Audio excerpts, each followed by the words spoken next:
ಹಳೆ ವಿದ್ಯಾರ್ಥಿಗಳಿಗೆ ಒಂದು ನಾಟಕ ಇತ್ತು. ಎಂತೆಂಥ ದೊಡ್ಡವರೆಲ್ಲ ಬಂದು ನಾಟಕ ಮಾಡೋದಂತೇಳಿ ಪ್ಲ್ಯಾನ್ ಮಾಡ್ತಾ ಇದ್ದಾರೆ. ಆಗ ಹಿಂದಿನ ಕಾಲದಲ್ಲಿ ಗಂಡು ಮಕ್ಕಳು ಹೆಣ್ಮಕ್ಳೆಲ್ಲ ಸೇರಿ ನಾಟಕ ಮಾಡಲಿಕ್ಕಿರಲಿಲ್ಲ. ಗಂಡು ಮಕ್ಕಳದ್ದೇ ನಾಟಕ ಬೇರೆ, ಹೆಣ್ಮಕ್ಳದ್ದೇ ನಾಟಕ ಬೇರೆ. ಗಂಡು ಮಕ್ಕಳ ನಾಟಕಗಳಲ್ಲೂ ಕೂಡ ಸ್ತ್ರೀ ಪಾತ್ರ ಅಂತ ಹೇಳುವಾಗ ಒಂದು ಹುಡುಗನೇ ಮಾಡಬೇಕಿತ್ತು.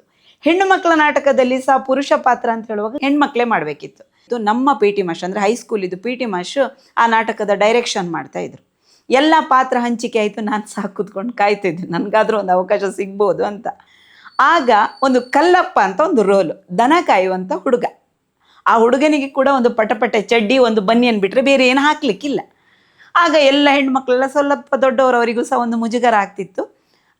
ಅವ್ರೇನು ಮಾಡಿದರೆ, ಎಲ್ಲರೂ ಸಹ ನಾನಾಗೋದಿಲ್ಲ ಅಂತ ಬಿಟ್ಟರು. ನಾನು ಅದಕ್ಕೆ ಕಾಯ್ತಾ ಇದ್ದೆ. ನಾನು ಮಾಡ್ತೇನೆ ಸರ್. ಹೌದಾ, ನೀನು ಮಾಡ್ತೀಯಾ? ಆಗ್ಬೋದು, ಮಾಡ್ತೇನೆ ಅಂತೇಳಿ. ಆ ಕಲ್ಲಪ್ಪ ಅನ್ನುವಂಥ ಪಾತ್ರ ಭಾರಿ ಚೆನ್ನಾಗಿತ್ತು. ಈಗ ನಾನು ನೆನ್ಪು ಮಾಡ್ಕೊಳ್ಬೇಕಂದ್ರೆ ಕವಿರತ್ನ ಕಾಳಿದಾಸದ ರಾಜ್ಕುಮಾರ್ ಅವರ ಹೆಡ್ಡನ ಪಾತ್ರ ಇತ್ತು. ಅದೇ ಥರ ಇತ್ತು ಆ ಪಾತ್ರ. ಅದನ್ನು ಪಾತ್ರವನ್ನು ಮಾಡ್ತಾ ಇರುವಾಗ ನಮ್ಮ ಅಪ್ಪನಿಗೆ ಭಾರಿ ಖುಷಿ. ನನ್ನ ಮಗಳಿಗೆ ಒಂದು ನಾಟಕಕ್ಕೆ ಒಂದು ರೋಲ್ ಸಿಕ್ತಾ ಅಂತೇಳಿ. ನಮ್ಮ ಅಪ್ಪ ಎಷ್ಟು ಪ್ರೋತ್ಸಾಹ ಕೊಡ್ತಾ ಇದ್ದಾರೆ ಅಂದರೆ, ನಮ್ಮಪ್ಪ ಒಂದು 10-12 ಕಿಲೋಮೀಟ್ರು ರಾತ್ರಿ 8 ಗಂಟೆ 9 ಗಂಟೆಗೆಲ್ಲ ಸೈಕಲ್ ಮೆಟ್ಕೊಂಡು ಬಂದು ನಮಗೆ ರಿಹರ್ಸಲಿಗೆ ಅದಕ್ಕಿದಕ್ಕೆಲ್ಲ ಸಪೋರ್ಟ್ ಮಾಡ್ತಿದ್ರು.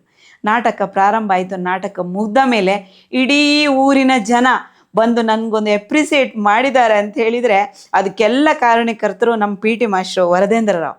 ಅವರಿಂದಾಗಿ ನಾನು ಇಲ್ಲಿ ತನಕ ಮುಟ್ಟಿದ್ದೇನೆ ಅಂತೇಳಿ ಎಲ್ಲೂ ಕೂಡ ನಾನು ಪ್ರೀತಿಯಿಂದ, ಕೃತಜ್ಞತೆಯಿಂದ ಅವರಿಗೆ ಹೇಳಲಿಕ್ಕೆ ಇಷ್ಟಪಡ್ತೀನಿ.